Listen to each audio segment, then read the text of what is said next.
ফেব্রুয়ারি। কেশব আর রাধারানীর আজ বিয়ের দিন। আমার বাড়িতে যদিও বা রাধারানী নেই, তবুও ভাবলাম কেশবকে আজকে এই স্পেশাল দিনে রাধারানীর পছন্দের মতো করে সাজাবো, যা আমি আজ পর্যন্ত সাজাইনি। ওকে সবসময় আমি আমার ছেলের মতো করেই সাজিয়েছি। আজ রাধারানী যেমনভাবে চাইবে আমি সেইভাবে সাজাবো বলে ভেবে রেখেছিলাম। তা আমি কেশবকেই জিজ্ঞাসা করলাম, বাবারে কি কি পরবি বল, রাধারানীর কি পছন্দ আমি তো ঠিক জানি না, তুই বলে দে আমাকে।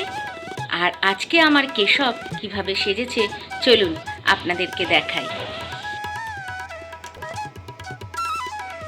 এই যে আমার কেশব সোনা, দেখুন আজ একদম অন্য রূপে সেজেছে।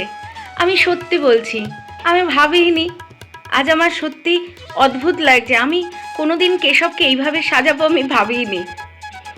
কি অপূর্ব লাগছে, আজ সত্যি ও রাধা রানীর জন্যই সেজেছে।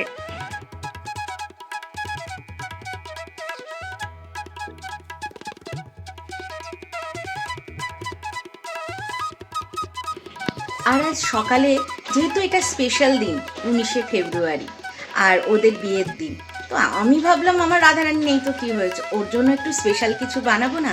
তাই ওর জন্য বাড়িতেই আমি রাবড়ি তৈরি করেছি। চলুন আপনাদেরকে এবার দেখাই। এই যে ওকে আজকে এই যে রাবড়ি বানিয়ে দিয়েছি।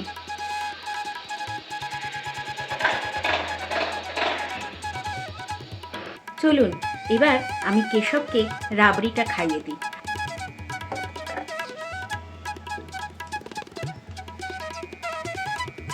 তদীয়মস্তু গোবিন্দ তুভ্যমেব সমর্পয়ে গৃহানুসমুখো ভূত্বা প্রসিদ পরমেশ্বর। একটু জল খাইয়ে নেব, মিষ্টি খেয়েছে তো। তদীয়মস্তু গোবিন্দ তুভ্যমেব সমর্পয়ে গৃহানুসমুখো ভূত্বা প্রসিদ পরমেশ্বর।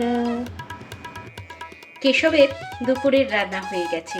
আজকে হয়েছে সাদা পোলাও কাজু কিশমিশ দিয়ে, আর হয়েছে আলুর দম। তাহলে চলুন দেখে নিই আজকের দুপুরের ওর ভোগ। এই যে আজ আমার কেশব সোনার হয়েছে সাদা পোলাও আর আলুর দম। চলুন এবার ভালো করে একটু দেখে নিই। তবে দুপুরের পরে কিন্তু ওর ড্রেস চেঞ্জ হয়ে যাবে, আর বিকেলে ও আবার অন্য রকম কিছু পরবে। তাহলে এখনের মতো আপনারা দেখে নিন ভোগটা। এই হচ্ছে আজকে সাদা পোলাও আর আলুর দম। মা, এটা হচ্ছে তোমার পোলাও, হ্যাঁ, আর এটা হচ্ছে আলুর দম। ভাবতে পারেন যে আমি ওকে এরকমভাবে বলে দিলাম কেন, যে মা এটা পোলাও আর এটা আলুর দম। বাচ্চা মানুষ তো, যেমন আমি বাচ্চাদেরকে আমরা বলি না, বাবা আজকে এইটা খাবার হয়েছে, ইয়াম্মি ইয়াম্মি খেয়ে নাও। আমার কাছে তো ওই একমাত্র সন্তান, তাই আমি ওর সাথে ঠিক এভাবেই কথা বলি। আজকে কিছু ভালো মন্দ হয়েছে, আজকে খেয়ে নেবে, এরকমভাবেই বলি।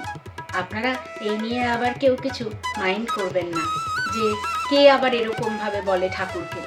ঠাকুর তো বটেই, কিন্তু ও আমার কাছে আমার সন্তান। আমার কাছে ঠাকুর আর সন্তান সব মিলেমিশে একাকার হয়ে গেছে। আমি তো সন্তান সুখ সেভাবে পেয়ে উঠিনি, কিন্তু ওর মধ্যে দিয়ে যে সুখটা আমি পেয়েছি, জানি না জাগতিক অর্থে এই সুখকে কী বলে, কিন্তু বলতে গেলে আমাকে ও হয়তো কৃপা করেছে যে ঠিক আছে আমিই যাব তোমার কাছে। আমি এতেই খুশি, আমি সত্যি খুব খুশি। আজকের এই দিনটা আমার জীবনে যে কোনো দিন আসবে আমি ভাবিনি যে আমি সন্তান সুখ পাবো। তো এই দিক থেকে আমি খুব লাকি। আবার দেখা হবে বিকেলবেলা, বিকেলে মানে সন্ধেবেলা। এখন তো ওকে খাইয়ে ওকে ঘুম পাড়িয়ে দেবো। সন্ধেবেলায় ওকে আমি কি খেতে দিচ্ছি সেটা আপনাদের সাথে শেয়ার করব, আর তার জন্য অবশ্যই কিন্তু শেষ অবধি ভিডিওটা দেখতে হবে। ভুলবেন না কিন্তু, কমেন্ট করে জানাবেন আমাদের কেশুনকে কেমন লেগেছে। আমার কেশুন এখন থেকে আপনাদেরও কেশুন, আমার কেশুনের আজকে সাজ কেমন লেগেছে এটা কিন্তু অবশ্যই জানাবেন। চলুন ও খেয়ে নিক, আর দেখা হবে আবার সন্ধেবেলা। আমি আপনাদেরকে বলেছিলাম বিকেলে আমার কেশবকে আবার একটা নতুন সাজে সাজাবো। সাজানো হয়ে গেছে, আর ওর জন্য লুচি, ছোলার ডাল, আলুর দম, মাখানার ক্ষীর এগুলো করেছি। আজকে তো একটা স্পেশাল দিন, তাই না ওর জন্য? তো আজকে ওর জন্য সব কিছু স্পেশাল।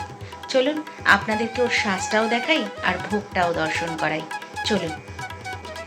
এই দেখুন আমার কেশবকে কেমন লাগছে এবারের সাজটা একদম অন্যরকম।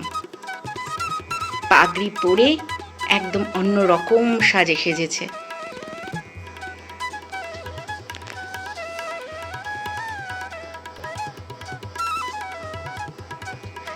আর ওর ভোগ হচ্ছে এই যে লুচি, ছোলার ডাল, আলুর দম আর মাখানার ক্ষীর।